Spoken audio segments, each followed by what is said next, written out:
এখানে নিয়ে নিচ্ছি একটু বোনলেস চিকেনটাকে ভালো করে না একটুখানি মিক্সিতে এক পাক ঘুরিয়ে নেব। আর এখানে নানা রকম সবজি, এই যে বিনস, এটা পেঁয়াজ, আর এখানে হলো গিয়ে ক্যাপসিকাম, কিছুটা লঙ্কা, গাজর। ভীষণ ভালো হবে জানেন একটু সবজি দিলে। চলুন রান্নাটা করি। সন্ধে হলেই মা কী খাবো, এই শব্দটা মনে হয় প্রতিটি বাড়িতেই একটু আনাচে কোনাচেতে ঘুরতে থাকে। তবে জানেন আমার বাড়িতেও তার ব্যতিক্রম নয়। এই যে আমার ছোট্ট ছানাটি আছে, তো সেও সবসময় বলে সন্ধে হলে কী খাবো। তো আজকে তারই একটু প্রচেষ্টা আজকে চলছে রান্নাঘরে। সন্ধে হতে এখনও অনেকটা সময় দেরি, তবে এই যে সবজিপাতিগুলো কিছু কেটে বেছে ধুয়ে নিতে একটু তো সময় লাগে। সন্ধে হলেই তো এসে বলবে মা কী হয়েছে তাড়াতাড়ি দাও। তো চটপট আমি এগুলোকে একটু ভালো করে গুছিয়ে নিয়েছি। এই যে এই বোনলেস চিকেনটার মধ্যে দিয়ে দিয়েছি একটু আদা রসুন, আর তার সঙ্গে দিয়ে দিয়েছি কয়েকটা কাঁচা লঙ্কা। চলুন গরম জলটা বসিয়ে দিয়েছি এখানে, আর সঙ্গে দিয়েছি কিছুটা পরিমাণ নুন।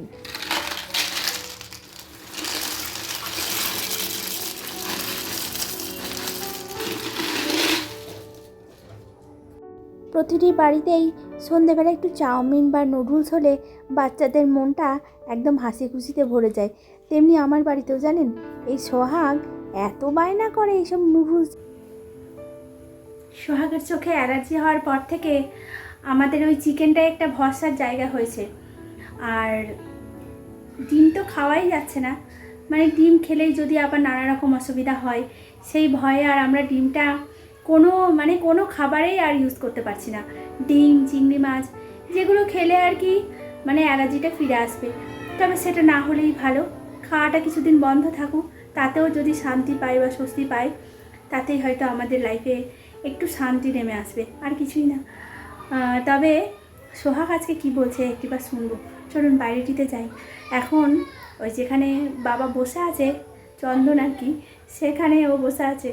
দাঁড়ান একটিবার ডাকি, কী বলছে শুনি। ওই যে সোহাগ আসছে। পুরো মেঘলা আকাশ দেখুন, আর ওই দেখুন সামনে একটা সেগুন গাছে ঘুড়িও ঝুলছে। এই একটা দিন জানেন, এই বর্ষার সময় প্রতিটি ছেলেপুলে দেখি এই ঘুড়ি ওড়ানোর যাদের নেশা আছে তারা দেখি দৌড়ে দৌড়ে এই ঘুড়িগুলোকে তোলার চেষ্টা করে নীল আকাশে। গরম জলে এই পাস্তাটাকে দিয়ে তারপর তো গিয়েছিলাম বাইরেটিতে, এসে দেখি প্রায় হয়ে এসেছে জানেন। ওই মিনিট পাঁচেক বসালে পরেই বেশ তাড়াতাড়ি হয়ে যায়। দাঁড়ান এখানে এই সবজিগুলো যে নিয়েছিলাম সেগুলো তো দেখিয়েছি, আর এই দেখুন এই মিক্সিতে এক পাক ঘুরিয়ে নিয়েছি এটাকে, আদা রসুন সব কিছু দিয়ে ব্যাস। তবে জানেন দারুণ সুন্দর গন্ধ বেরোচ্ছে। এবার এই চিকেনটিকে কিছুটা সময় ভেজে নেব। তার আগে সোহাগকে দেখি কি বলতে চাইছে। আচ্ছা বলো, কি রান্না হচ্ছে? Chicken pasta. মনা, নীল আকাশে বলছি ঘুড়ি উঠছে, তাই তো আবার ঝিরিঝিরি। হ্যাঁ পারলি না? বলছি আজকে বলতো কী রান্না হচ্ছে এখন? চিকেন চাও? চিকেন পাস্তা ভালো লাগে? হ্যাঁ তাই তো। আচ্ছা কদিন খেতে পাচ্ছি না ডিমের জন্য। হ্যাঁ ডিমের জন্য খেতে পারছি না, সোহাগের খুব অসুবিধা হয়েছে। এই ডিমটা আমাদের একদমই আর হচ্ছে না, তাই না মা? হবে একসময় নিশ্চয়ই হবে, তাই তো। চলো ওই যে ছুটছে রান্না করে। এই যে এই যে বড় রাঁধুনি রান্না করছে। হ্যাঁ বাহ বাহ বাহ বাহ বাহ বাহ। ছাড়ো ছাড়ো ছাড়ো ছাড়ো ছাড়ো ছাড়ো ছাড়ো। একবার ঘরে একবার বাইরে, এই করেই জানেন দিনের যে কখন যে সময়গুলো একটু একটু করে কেটে যায় কে জানে। চলুন সবজিগুলোকে এক এক করে ভেজে নেব। তবে সবার প্রথমে ভাজবো এই গাজরটিকে। এর আগের দিন জানেন এরকম চাউমিন করতে গেছি, ব্যাস গাজরটিকে একটু কম সময় ধরে ভেজেছিলাম, অমনি দেখি সেদ্ধ হয়নি। তা চন্দন আবার বলছিল আর একটু ভাজা হলে বেশ ভালো হতো। এই যে এবার দিয়ে দেবো বিনসগুলোকে। অনেক দিন ধরেই সবজিগুলো ফ্রিজের মধ্যে পড়েছিল, এগুলো এক এক করে শেষ হয়ে গেলেই বেশ ভালো হবে। আর এই সোহাগ যখন বায়না করেছে, তাই আমি তখন সঙ্গে সঙ্গে মনে করলাম যে হ্যাঁ, এই সবজি দিয়েই আজকে তৈরি করব এই পাস্তাটা। তবে আমাদের শরীরের পক্ষে ভীষণভাবে সবজির প্রয়োজনীয়তা আছে জানেন। আমরা তো অনেকেই জানেন এই সবজিগুলোকে অ্যাভয়েড করে চলি, তবে সবজি খাওয়া ভীষণভাবে উপকারী। বাবা সব সময় বলতো নানা রকম সবজি খেলে দেহের রোগ প্রতিরোধ ক্ষমতা গড়ে ওঠে।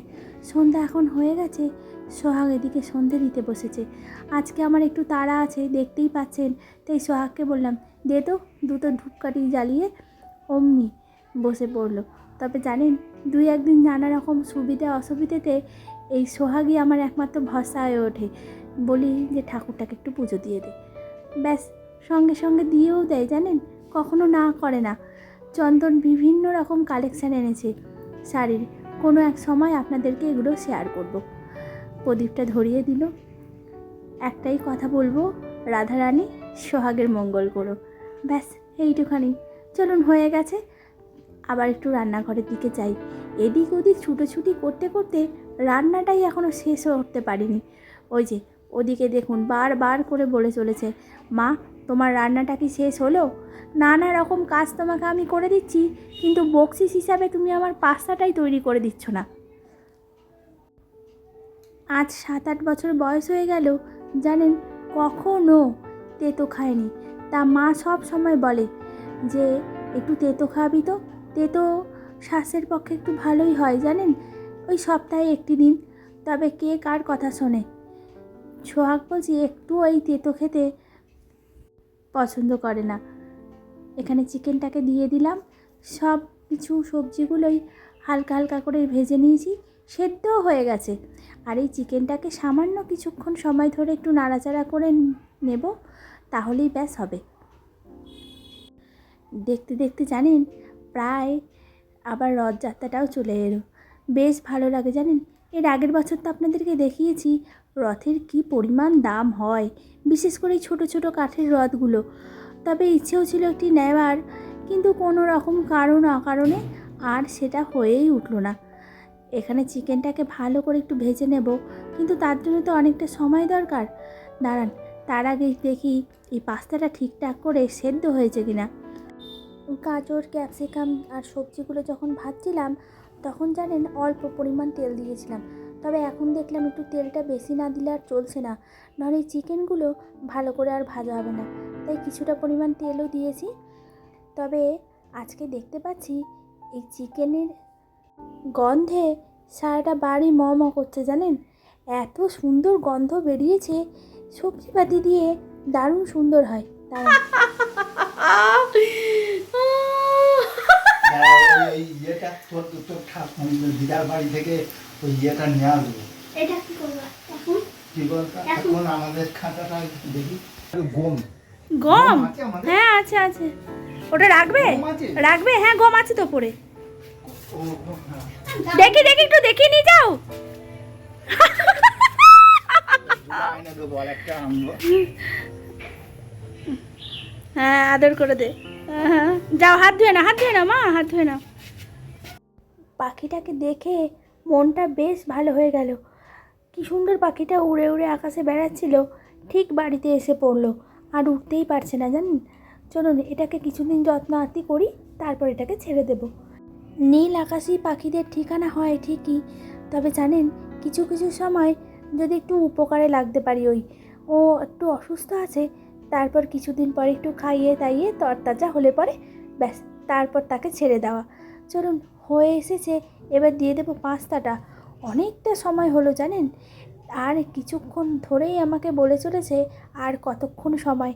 এই রান্না বসালে পরে ভারী একটি অদ্ভুত ব্যাপার ঘটে আমার সঙ্গে, যে যদি খিদে পেয়ে যায় কারো, সে বারবার এসে আপনাকে বলতেই থাকবে যে আর কতক্ষণ সময়।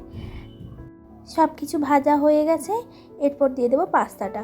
পাস্তাটাকে জানেন এই নামানোর পর একটু ঠান্ডা জল দিয়েছিলাম, যাতে পাস্তাগুলো একটু ঝরঝরে হয়ে থাকে। তবে সত্যিই তাই, একজনা আমাকে এইরকম একটি রেসিপি বলেছিল যে পাস্তাতে যদি বা চাউমিনে যদি কোনো রকম দেখো যে অনেকটা সেদ্ধ হয়ে গেছে, তাহলে ঠান্ডা জল দিয়ে দেবে, দেখবে ঝরঝরে হয়ে যাবে। সত্যি তাই দেখছি জানেন, ভীষণ সুন্দর গন্ধ বেরোচ্ছে। আর এই ক্যাপসিকামের গন্ধটা এত সুন্দর লাগে। চলুন এটাকে চটপট রান্না করে দিই। ওই যে এসেছে কড়াই থেকে খাওয়ার লোক। সত্যি তাই, এই রকম মানুষ যদি বাড়িতে না থাকে, রান্না করার বলছি একদম মানেই হয় না। রান্নাতেই যেন মূল্যহীন হয়ে পড়বে।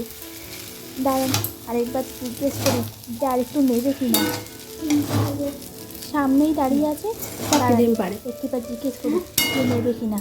আর কি বলছে কবে পারবে? একটু বারবার করে শুনতে আচ্ছা বলছি। সোহাগ, খেচর প্রাণী কাকে বলে বলতো?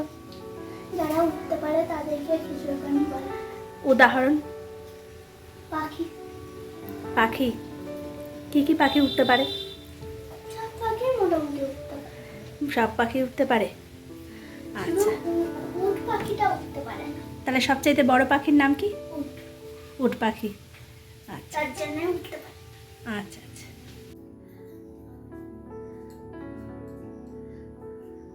কেমন হয়েছে না? হ্যাঁ দেখি একটু, তোকে একটু দেখি। মনা এখন খেতেই ব্যস্ত।